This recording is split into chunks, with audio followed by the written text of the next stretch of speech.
This is the Southwark Council offices on Tooley Street, central London.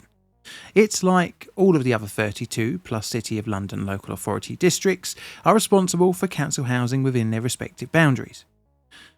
The views from the council offices are pretty privileged, being near the South Bank, Tower Bridge, Hayes Galleria and City Hall, to name a few of the things you can see. However, 16 years ago, almost to the day of recording this script on the 3rd of July 2009, the view from the offices was much more concerning. Smoke was emitting from one of the council housing blocks just a few miles away. Today we're looking at the lessons that should have been learned in order to prevent the later Grenfell tragedy, which would largely eclipse the disaster in Southwark. Of course, today we're talking about the Lakanal House disaster. My name is John and welcome to...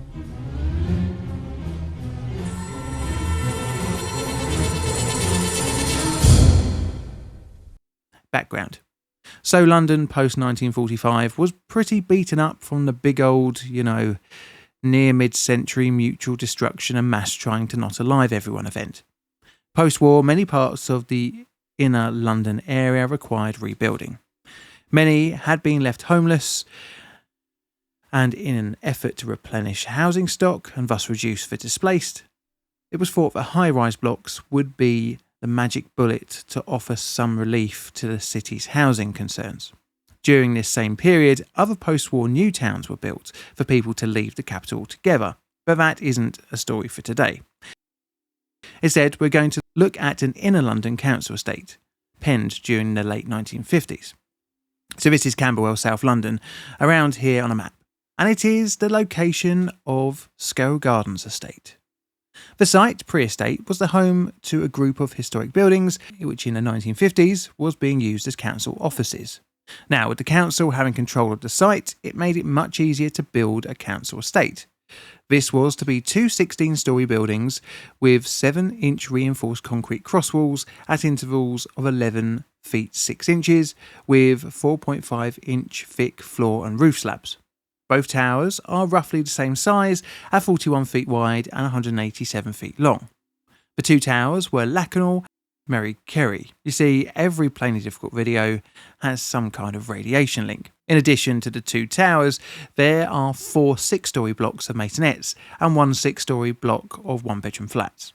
The dwellings in Lakanal and Mary Carey are often considered maisonettes, as they cover 2 floors. But technically they don't have their own front door. Instead, access is via internal corridors. Because of this, in different reports, they have also been referred to as flats. So do forgive me, as I'll probably be using both terms interchangeably throughout the video. Regardless, being split-level maisonettes, they're constructed as pairs, which are up and over one another.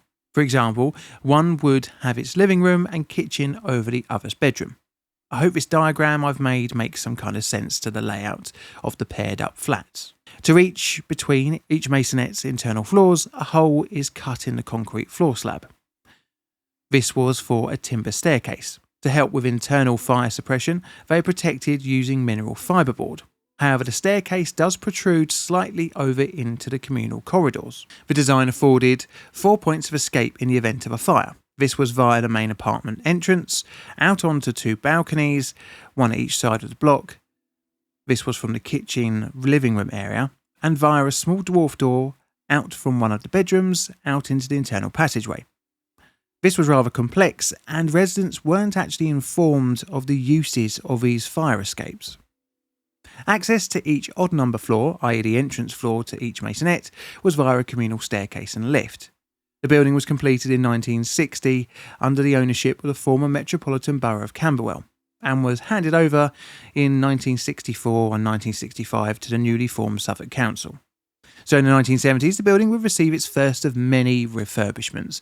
This included a new facade and security doors because, well, these types of blocks became very quickly a hotbed of crime, where hiding places, covered walkways and open communal areas just invited the wrong type of people.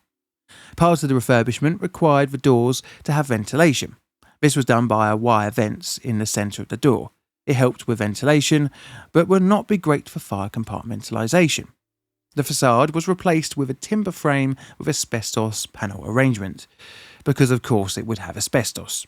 Later on in the 1980s, a false ceiling was installed in the communal hallways to enable services installation. This was due to the tower going from hot air heating to boiler house central heating. This was a plyboard with a melamine covering. It was fire resistant, but only to a point, and severely reduced the head height in the communal areas. During the 1980s refurbishment, some fire compartmentalisation was actually removed, and metal-framed windows, which were more efficient, but still not great, were added. Over the years, the communal areas would be repainted with oil-based coverings, which would eventually be covered with a fire-resistant coating. Originally scheduled for demolition in the late 1990s, the towers were once again given a new lease of life and a spruce up instead of being demolished. The towers in 2006 would receive a light refurbishment. This included changing the building's cladding to an aluminium and composite materials arrangement. Although it was Southwark Council's responsibility to make sure the building was up to the relevant fire codes, during the 2006 refurbishment, it was deemed to not need a full review. But this would prove to be fatal. The disaster.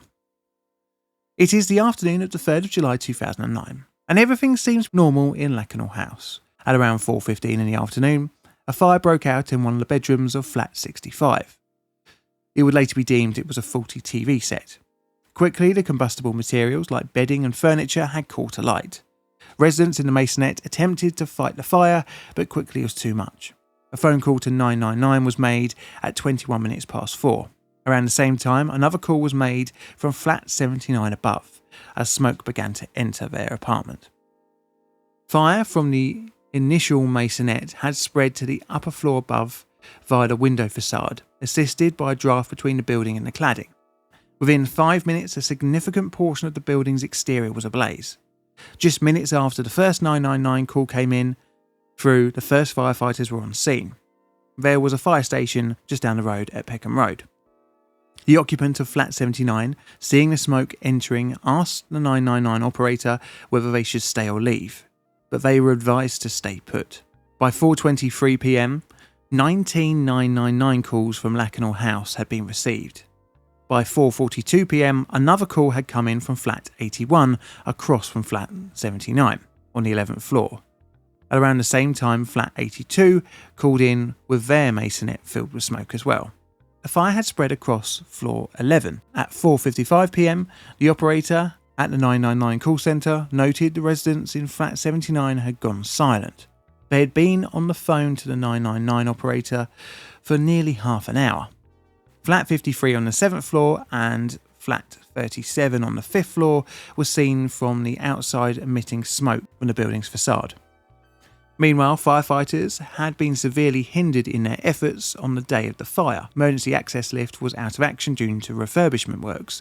This forced the first responders to climb the emergency stairs.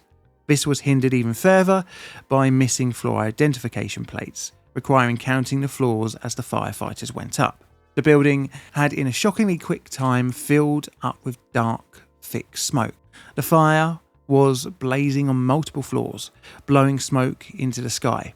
During the fire, some of the cladding had melted, dripping flaming molten material down onto the masonettes below, getting stuck in the anti-pigeon spikes. At 5:42 p.m, London Ambulance Service medics were sent up in a breathing apparatus, and along with firefighters discovered the first victims around a half an hour later. The investigation. So in the aftermath, the fire was initially treated as suspicious by the Met Police. However, this was only due to the cause not being immediately known in the first few days after the fire, as stated in a BBC report. Chief Superintendent Wayne Chance said the fire was being treated as suspicious because the cause was not yet known. But by the end of the month, a report released on the 30th of July named a report to the Secretary of State by the Fire Chief and Rescue Advisor on the emerging issues arising from the fatal fire at Lakanal House, Camberwell, on the 3rd of July 2009, would have already zeroed in on the original fire source. It has been established that the fire started in a bedroom of number 65 on the 9th floor and was caused by an electrical fault in a portable television. But the initiating cause of the fire is only just a small piece. True, if the fire hadn't set alight, there wouldn't have been any fire in the building at all that day. But the building shouldn't have just burnt up so quickly, spreading from dwelling to dwelling.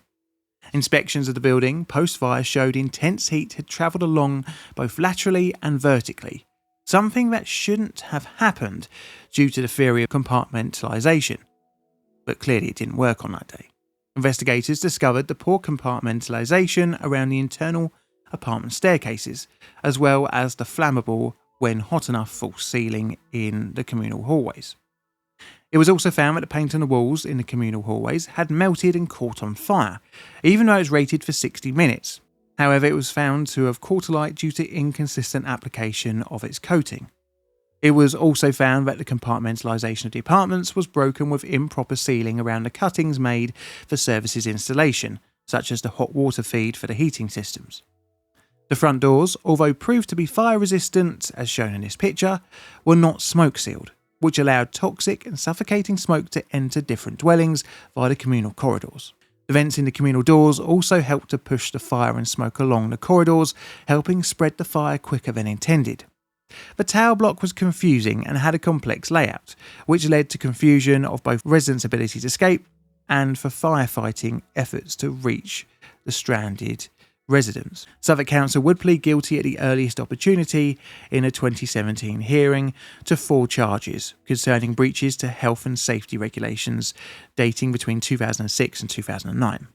It was fined £400,000, reduced to £270,000 due to the guilty plea, plus £300,000 in costs.